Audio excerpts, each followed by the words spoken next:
사도신경으로 신앙 고백 드리시겠습니다.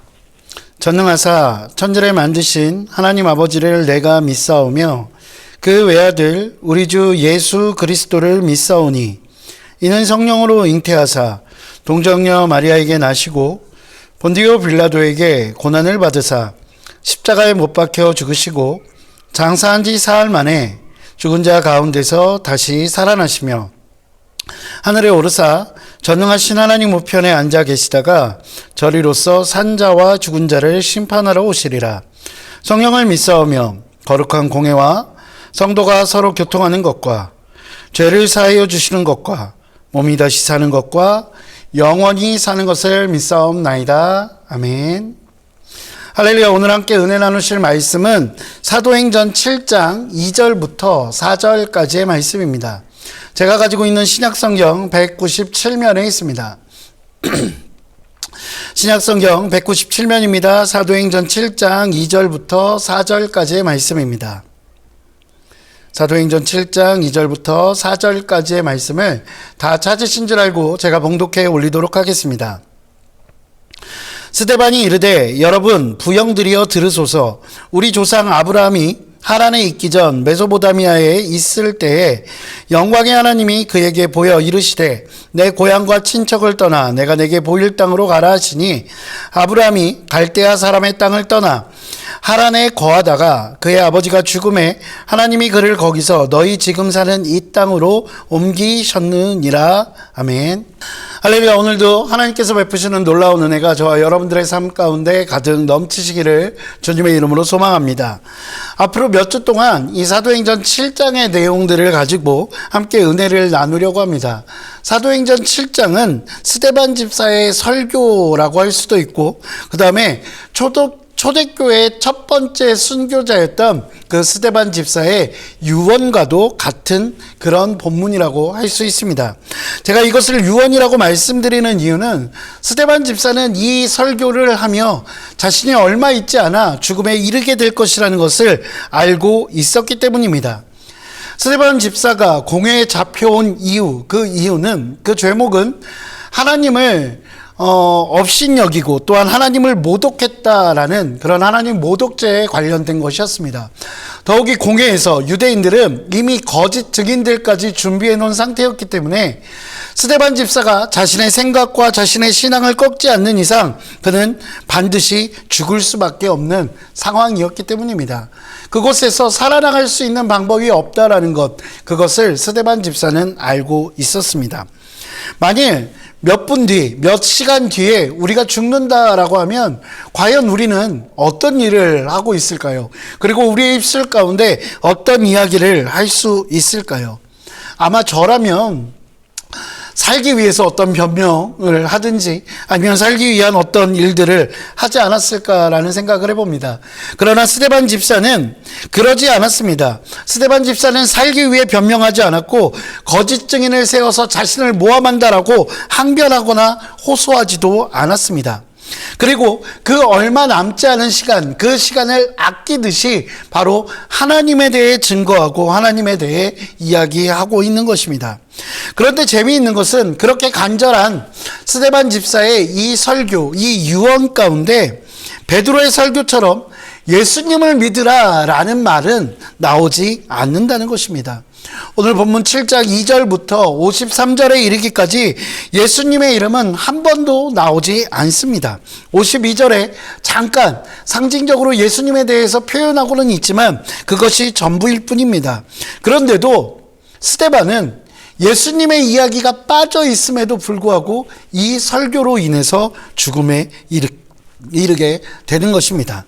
이 이야기를 듣는 스데반의 설교를 듣는 사람들도 잘 알고 있는 그저 구약의 내용을 정리하는 것 같은 설교입니다. 그런데 이 스데반 집사의 설교를 듣고 유대인들은 분노했습니다.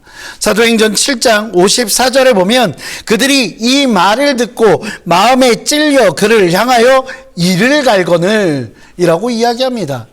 어떻게 보면 예수님의 등장으로 인해 자신들의 입지가 적어지는 것도 아니고 그저 하나님의 이야기, 이스라엘 백성의 역사 이야기 같은 이 이야기, 이 설교에 그 유대인들이 너무나 분노했다는 것입니다.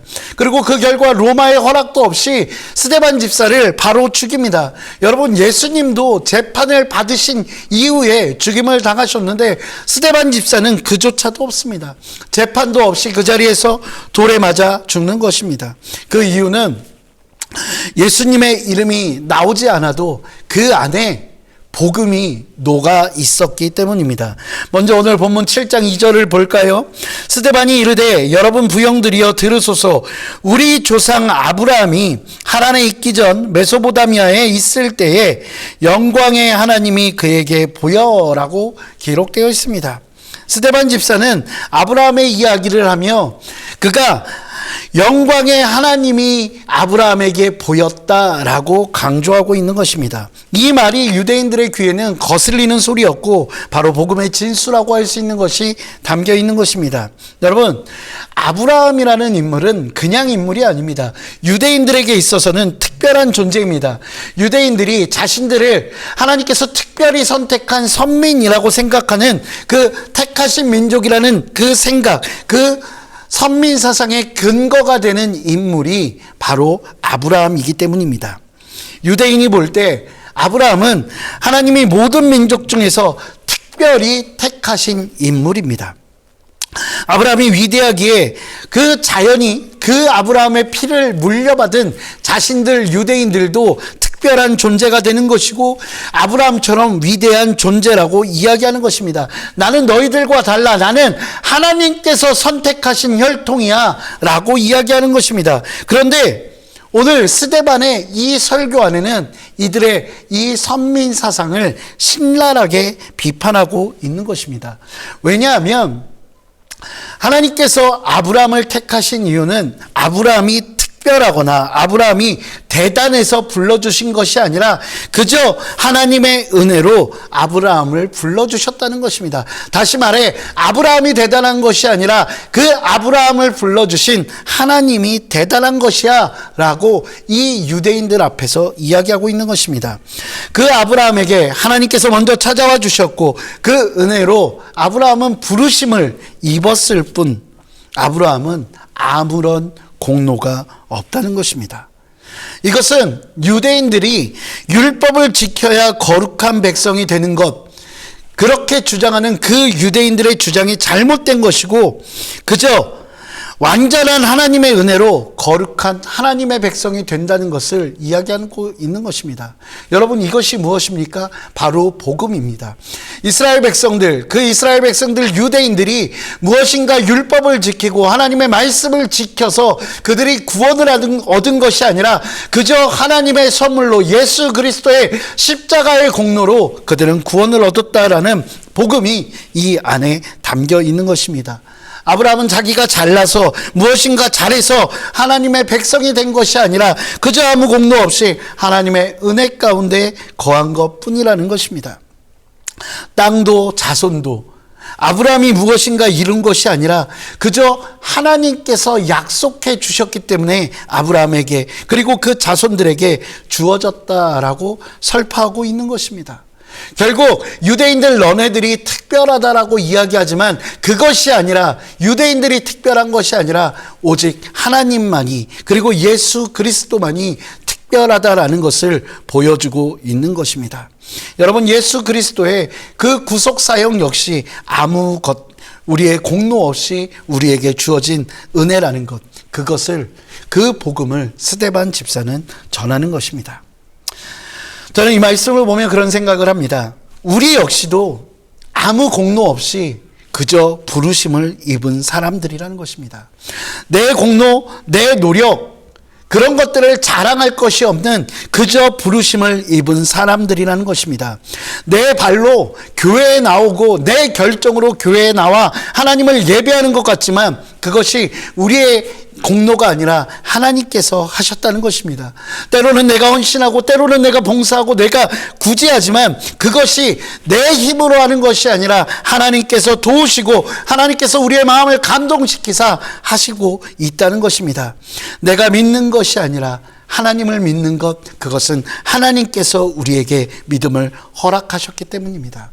이런 의미에서 우리는 유대인처럼 내 직분은 특별한 거야. 내 부서는 특별한 거야. 내 신앙의 연수가 얼만데 그것을 자랑해서는 안 된다는 것입니다. 모든 것이 하나님의 은혜라는 것, 그것을 우리는 깨달아야 합니다. 과연 하나님의 부르심을 입은 아무 공로 없이 하나님의 은혜로 이 자리에 있다는 것을 인정하는 것, 그것은 우리의 삶에 어떤 영향력을 끼칠까요? 그것은 우리로 겸손하게 만든다는 것입니다. 에베소서 4장 1절과 2절에 아무 공로 없이 부르심을 입은 우리들은 부르신 자답게, 부르심을 입은 자답게 살아야 된다라고 말씀하십니다. 에베소서 4장 1절과 2절입니다. 그러므로 주 안에서 갇힌 내가 너희를 권하노니 너희가 부르심을 받은 일에 합당하게 행하여 모든 겸손과 온유로 하고 오래 참음으로 사랑 가운데서 서로 용납하고. 사랑하는 성도 여러분, 하나님을 믿으며 겸손하지 못하다면 오늘 본문에 나오고 있는 스데반을 공격했던 유대인들과 다를 바가 없습니다. 그 겸손함으로 다른 이들을 용납해주고 품어줄 수 없다면 스데반을 죽이고 예수 그리스도를 못에 박았던 그 유대인들과 다를 바가 없다는 것입니다. 저와 여러분들은 하나님의 부르심을 받은 자들입니다. 그리고 우리가 정말로 하나님의 부르심을 받은 자들이라는 것, 그것을 믿고 있다면 예수 그리스도의 은혜의 공로로 우리는 아무런 노력 없이, 아무 공로 없이 구원을 선물로 받은 자들이라는 그 사실을 인정한다면 우리는 겸손할 수밖에 없다는 것입니다. 그 겸손함으로 부르심을 받은 자답게 감사하며 또한 겸손함으로 서로를 자기보다 낮게 여기는 그런 삶, 그런 삶을 살아가시는 저와 여러분 되시기를 주님의 이름으로 축원드립니다. 기도하시겠습니다. 사랑과 은혜가 풍성하신 아버지 하나님, 우리는 아무것도 아닌 존재임을 주님 앞에 고백합니다. 하나님, 내가 무엇인가 잘나서, 내가 무엇인가 잘해서 하나님께 사랑받고 하나님께 구원을 선물로 받은 것이 아니라 그저 연약한 우리들을 하나님께서 긍휼히 여기사 구원해 주시고 불러주셨다는 것을 우리는 주님 앞에 고백합니다. 하나님, 우리의 공로가 없기에 더욱더 하나님 앞에 겸손케 하여 주시고 또한 많은 사람들 앞에 겸손한 삶을 살아갈 수 있도록 주께서 인도하여 주시옵소서. 하나님, 그 겸손함으로 다른 사람을 정죄하고 다른 사람을 판단하는 것이 아니라 그들을 섬기기에 힘쓰고 그들을 오히려 더 많이 품어주는 넓은 마음의 그런 삶을 살아갈 수 있도록 주께서 인도하여 주시옵소서. 주님 감사합니다. 이 모든 말씀 우리 주 예수 그리스도의 이름으로 기도합니다. 아멘. 하늘에 계신 우리 아버지여, 이름이 거룩히 여김을 받으시오며 나라가 임하시오며 뜻이 하늘에서 이루어진 것 같이 땅에서도 이루어지이다. 오늘 우리에게 일용할 양식을 주시옵고 우리가 우리에게 죄 지은 자를 사하여 준 것 같이 우리 죄를 사하여 주시옵고 우리를 시험에 들게 하지 마시옵고 다만 악에서 구하시옵소서. 나라와 권세와 영광이 아버지께 영원히 있사옵나이다. 아멘.